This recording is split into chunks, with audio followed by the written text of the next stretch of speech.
Il y a certains voyages qui marquent. Celui-ci en fait partie. Ce que nous voyons là, c'est une carte de l'Est de la Chine. Je suis alors à l'université de Nanjing, ou Nankin, en Chine. Nous sommes au mois d'octobre et rien n'était prévu pour les vacances. Un camarade et moi improvisons un séjour à Duruashan. Nous prenons chacun un sac, une gourde et un peu de monnaie, environ 400 yuan, soit 38 euros à l'époque. Nous prenons le train, puis le bus, où il y avait des gens, des poules. Après plusieurs heures entre gens, langue chinoise et volaille, nous arrivons enfin. Nous observons les nombreuses montagnes, traversons l'entrée à l'architecture chinoise et entamons une longue marche. Le paysage évolue, le dénivelé aussi. Nous croisons paysans, commerçants et pèlerins bouddhistes. Les chemins deviennent escaliers, que nous montons puis escaladons. Nous sommes épuisés, nous arrivons au premier temple. Nous prenons le temps d'observer le temple et les coutumes bouddhistes.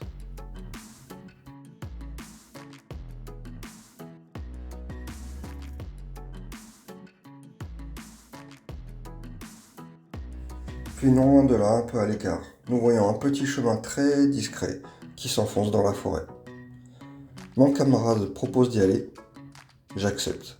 Nous marchons entre bambous, arbres et buissons, puis arrivons au bord de la montagne. Nous pouvons voir les temples au sommet, sur les flancs des montagnes voisines. Nous poursuivons le chemin et nous enfonçons encore plus dans la nature. Des chemins et escaliers au milieu de nulle part. Puis nous arrivons sur un autre flanc de la montagne, un rocher énorme au bout, dans lequel il y a une entrée creusée. Et juste à côté, une moine bouddhiste qui passe le balai. Nous discutons un moment. Nous poursuivons notre chemin. Nous descendons un peu en altitude. La forêt est de plus en plus dense. Les roches sont immenses. Nous croisons une maison au milieu des bambous.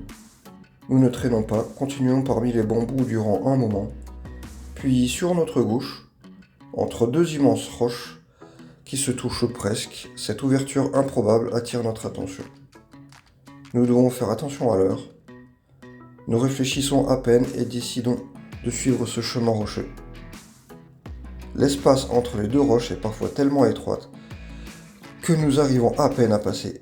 Nous discutons puis arrivons en face d'une entrée sculptée dans la montagne.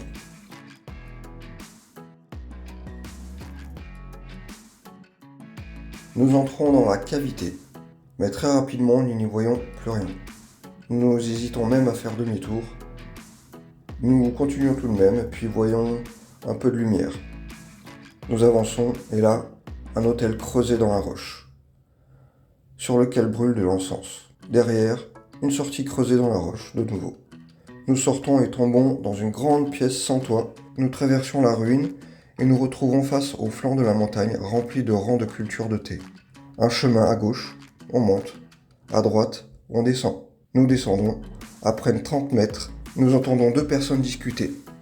Nous les croisons, un Laowai, autrement dit un étranger, et un moine chinois. Ils discutent autour d'une table de pierre, à l'abri des arbres. Le Laowai en question n'est autre que le consul général de Suisse à Hong Kong. Le moine chinois est un religieux local. Ils se connaissent et se voient chaque année ici, à cet endroit. Nous discutons un long moment avec eux. Plus tard, dans notre descente de la montagne, nous suivons chemins et escaliers en pierre. Puis nous croisons un petit chien, 4 mois au plus. Il a un foulard et semble très gentil. Il nous suit un moment, puis s'arrête d'un coup. Nous le saluons et continuons notre descente. Au bout d'un long moment, nous croisons une rivière et des petites cascades. Certaines sont malheureusement jonchées de débris et de mousse.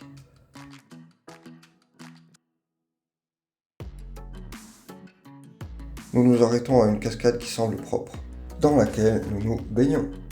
L'atmosphère est presque chaude, mais l'eau est fraîche, presque froide. Notre dernière expérience avant de reprendre le bus pour le retour à l'université. Ainsi, ce voyage aurait été marqué par un dénivelé très fort, épuisant à monter comme à descendre. Nous avons découvert un patois chinois, une légende locale, lors d'une discussion, et ce lieu de pèlerinage bouddhiste incroyable. Nous avons rencontré des habitants locaux, des moines et le consul général de Suisse à Hong Kong. 3 jours de voyage. Au-delà du voyage, cette petite aventure aura permis de tester ma capacité physique, ma capacité d'adaptation, voyager avec quelqu'un dans un environnement d'une culture étrangère locale, manger local, vivre local, repousser mes limites, autrement dit ma capacité à repousser mes limites dans un cadre inconfortable, tester ma compétence linguistique, tester ma compétence diplomatique, autrement dit de discuter, philosopher, négocier un prix. Enfin, cela aurait été un souvenir inoubliable, un voyage certes peu confortable, mais enrichissant. Il est possible de suivre les aventures entrepreneuriales en BD.